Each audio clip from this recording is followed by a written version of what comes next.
월드컵은 우승했지만 경제는 예선 탈락? 저축보다 탕진이 익숙한 사람들, 소고기의 나라에서 소고기 먹기 힘들다? 아르헨티나는 어쩌다 이렇게 됐을까? 아르헨티나에서는 흔히 하는 말이 하나 있습니다. 오늘이 가장 싸다라는 표현인데요. 그 이유는 바로 심각한 인플레이션 때문입니다. 요즘 아르헨티나 사람들 사이에선 아르헨티나 화폐인 페소는 그야말로 찬밥 신세인데요. 돈으로 아예 종이 접기를 하거나 벽지를 돈으로 바르기도 하고요. 심지어 상점을 약탈하는 강도도요. 돈만 놔두고 나머지 물건만 가져가는 상황입니다. 그나마 동전은 잘 녹이면 오히려 고철로 팔 수 있기 때문에 지폐보다 환영을 받고 있는 상황이죠. 올해 물가 상승률 같은 경우 지난해보다 100%를 이미 넘어선 상황입니다. JP모건의 전망에 따르면요, 올 연말 즈음 되면 무려 190%대에 이를 것이라는 보고서도 나왔는데요. 소의 나라라고 할 정도로 소고기를 사 먹기가 원래 수월한 아르헨티나에서 이제 소고기를 사 먹기가 부담스러울 정도가 돼버렸다는 겁니다. 그만큼 일상의 소소한 식자재나 생필품의 물가도 천정부지로 오른 것이죠. 아르헨티나 현지의 바이어들이 이런 표현을 했는데요. 교수님, 아예 맥주를 2잔 시키세요. 아니 왜요? 다음 맥주 시키기 전에 가격이 오를 수 있습니다 라는 유머를 던지기도 했습니다. 이런 유머를 할 정도로 야, 아르헨티나 경제가 이렇게 심각하구나 라는 생각을 해본 적이 있습니다. 홀라 둘세나리오의 둘셋 리오입니다. 작년 11월만 해도 1달러당 환율이 300원, 310원 뭐 그 그쵸, 정도였어요. 맞아요. 근데 지금은 720원, 730원, 그래서 거의 2배 가까이 올랐죠. 그래서 마찬가지로 물가도 거의 2배 가까이 올라서 사람들이 다 너는 물가 또 올랐어? 그럼 es Argentina 이렇게 말 많이 해요. 아르헨티나니까 가능한 일이다 뭐 이런 식으로 얘기를 많이 하거든요. 사람들이 이제 지폐를 네, 뭉치로 이렇게 갖고 다녀요. 그래서 지갑이 항상 이렇게 빵빵하거든요. 저도 지금 장지갑을 사용하고 있는데 항상 이렇게 두껍게 다니고 있어요. 내일 다르고 다음 주 다르고 계속 물가가 바뀌니까 큰 매장 같은 경우에는 그 모든 물가를 한 번에 다 올릴 수 없으니까 아예 그냥 문을 닫아버리고 물가 다 조정 다시 한 다음에 문을 여는 그런 경우도 이제 최저임금이 상승은 하고 있지만은 그 물가가 오른 만큼 오르진 않아가지고 사람들이 조금 생활하는데 약간 힘든 게 있죠. 이런 상황에서 주목받는 건 당연히 달러겠죠. 공식 달러 환율 같은 경우 달러당 350페소로 약 22% 정도 인상한 수치를 기록하기도 했습니다. 근데 특이한 점이 하나 있습니다. 은행에서 공식적으로 적용받는 환율이 있고요. 암달러 상에서 적용받는 환율들이 있습니다. 그런데 공식적인 이러한 환율보다 더 중요한 것은 암 환율 적용 비율입니다. 저 같은 외국인으로 보이는 사람들이 거리를 지나다 보면 계속 몇 사람씩 붙어서 외치는 단어가 있는데 바로 깜비오 깜비오 하는 발음입니다. 환전하세요 환전하세요 이런 뜻인데요. Amigo, Sí, ¿cuánto es para un dólar? 563. ¿O puedes? Este es el mejor precio que te puedo hacer. 암 환전소를 찾아가서 거기서 환전을 할 경우 더 많은 페소를 받을 수가 있거든요. 그러다 보니까 공식 환율보다 2배 이상의 환율을 적용해주는 암 달러상을 주로 찾아가서 환전을 하지 은행에서는 도저히 환전을 하는 사람을 찾아보기가 어렵습니다. 아르헨티나 정부도 이런 고공 물가를 그냥 보고만 있진 않겠죠. 물가 잡으려다 보니 기준금리는 무려 118%에 이른 상황입니다. 그렇다면 은행에 예금하면 되지 않냐 이렇게 생각하시는 분들이 있으실 텐데요. 일단 공시하는 물가 상승률은 명목 지표일 뿐이고요. 아르헨티나 국민들이 실제 체감하는 물가는 이거보다 훨씬 더 높습니다. 실제 그래서 아르헨티나 물가 지표를 제대로 믿고 그것을 바탕으로 보고서를 쓰는 경제학자들은 거의 없어요. 그리고 사람들이 은행을 가지 않는 이유가 하나 더 있습니다. 이미 2000년대 초반 정부가 예금 인출을 인위적으로 막은 적도 있기 때문입니다. 은행이 많긴 해요. 왜 많은지 모르겠어요. 은행에 돈을 맡기면은 찾을 수가 없을 확률이 높대요. 그래서 은행을 신뢰하지 않고 사람들이 은행에다 돈을 안 넣고 친구 집에 놀러 갔는데 거기는 아예 한 방을 자물쇠로 잠궈놓고 그냥 거기에다가 그냥 돈을 다 보관해 두는 거예요. 책상 같은 데에 돈을 이렇게 뭉치해서 쌓아놓고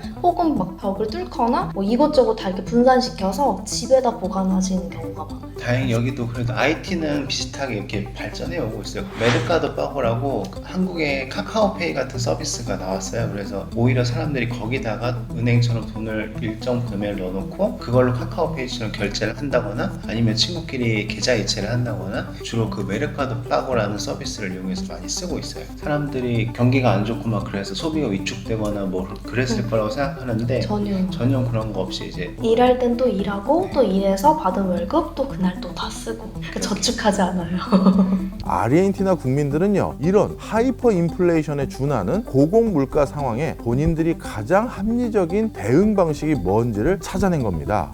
지금은 거의 한 세기 동안 이렇게 몰락의 길을 겪고 있지만 사실은 아르헨티나가 한때는 전 세계 5손가락 안에 들 정도로 가장 잘 사는 선진국 중에 하나였습니다. 가장 축복받은 나라다. 제가 이런 표현을 제일 많이 쓰는데요. 지하 자원이요, 전 세계에서 가장 많이 매장되어 있는 나라 중에 하나가 아르헨티나입니다. 뿐만 아니라 아르헨티나는 그 어느 나라보다도 기후 환경이 좋고 비옥한 토지를 갖고 있기 때문에 뭘 재배해도 다 자라고요. 소도 그냥 방목해서 키우면 소가 다 잘 자랍니다. 그러다 보니 한때 세계 경제 규모 5위의 부국에도 올랐었죠.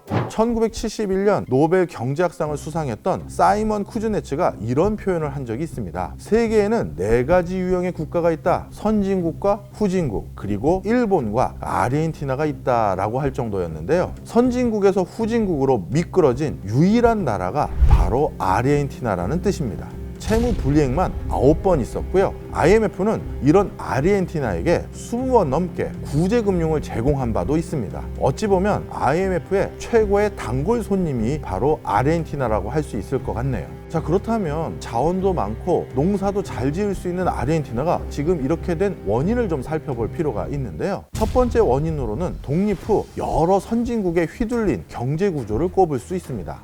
아르헨티나를 새로운 정착지, 약속의 땅으로 생각했던 그런 많은 선진국에서 이주했던 많은 사람들이 첫 단추부터 아르헨티나의 경제 구조를 잘못되게 만들었던 요인이 되었다라고 보면 좋을 것 같은데요. 아르헨티나라는 새로운 정착지에 와서 산업을 일구려고 했더니 돈이 필요했겠죠. 이때 전 세계 금융기관을 꽉 잡고 있었던 영국의 금융회사라든가 유럽 본토의 금융회사로부터 많은 경제적인 부분을 의존하게 됩니다. 어찌 보면 철저히 유럽과 그리고 외국에 있는 금융회사들이 자국의 금융 시스템의 우호적인 형태로 아르헨티나의 환율이나 아르헨티나의 이자를 적용하게 돼버리는 이런 구조적인 악습이 그때부터 생긴 것이고요. 대외 무역이라든가 외국 투자에 있어서도 환율이라든가 무역 기조에 있어서 조금 더 유리하지 못한 금융 환경에 처해질 수밖에 없는 상황이 바로 첫 단추부터 유럽에 지나치게 의존하는 구조가 만들어졌기 때문입니다. 그리고 또 한 가지가 더 있습니다. 아르헨티나를 공부한 사람들 입장에서는 포퓰리즘의 대명사인 페론주의를 얘기 안 할 수가 없습니다. 자원 부국이 빠지기 쉬운 자원의 저주의 대명사이자 포퓰리즘의 대명사가 바로 페론주의인데요. 외국 산업을 배격하고 극단적으로 국내 산업을 내가 유치하고 보호하겠다, 이런 정책 기조를 내세운 게 바로 페론주의입니다.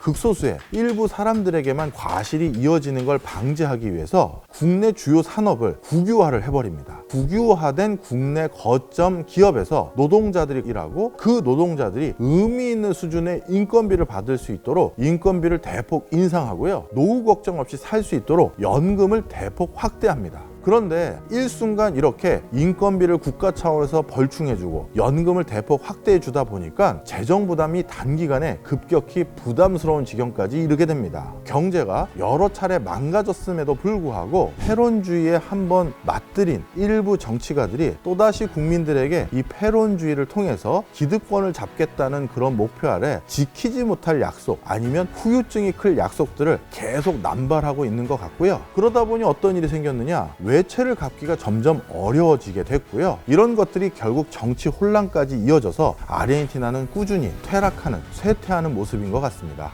이런 상황에서 아르헨티나의 운명을 가를 대선까지 앞두고 있습니다. 그런데 현재 유력한 대선 후보가 2명 있는데요. 한 명은 현 경제부 장관인 세르히오 마사라는 사람이고요. 다른 한 사람은 아르헨티나의 트럼프다라고 불리우는 하비에르 밀레이라는 라디오 DJ이자 경제학자인 사람입니다. 하비에르 밀레이는 자신이 가장 존경하는 인물은 트럼프다라고 공공연하게 외치면서 머리 스타일부터 제스처, 말투까지 트럼프를 벤치마킹하고 있습니다. 그런데 하비에르 밀레이가 유력하다는 소식에 금융시장이 요동쳤습니다. 밀레이의 공약 중에서요, 중앙은행을 해체하고 미국 달러를 국가통화로 변경하겠다라는 공약이 있기 때문입니다. 이때 깜짝 놀란 중앙은행도 야, 이러다가 우리가 다음을 기약할 수 없겠구나 라고 생각했는지요, 바로 다음 날 기준금리를 무려 21%포인트나 급격히 인상하게 됩니다. 아르헨티나 경제가 지금 얼마나 심각한지를 알 수 있는 대목이죠. 이렇게 매번 아르헨티나를 바꿔보겠다는 이야기는 있지만 국민들은 오랜 기간 심각한 경제난과 불안한 정치 상황에 고통받아오고 있습니다. 이번 대선이 지나고 나면 과연 아르헨티나는 나아질 수 있을까요? 화려했던 시절을 뒤로하고 오랜 기간 몰락의 길을 겪고 있는 아르헨티나. 이 나라의 운명은 앞으로 어떻게 될까요? 오늘 저의 이야기는 여기까지입니다. 여러분은 어떠셨나요?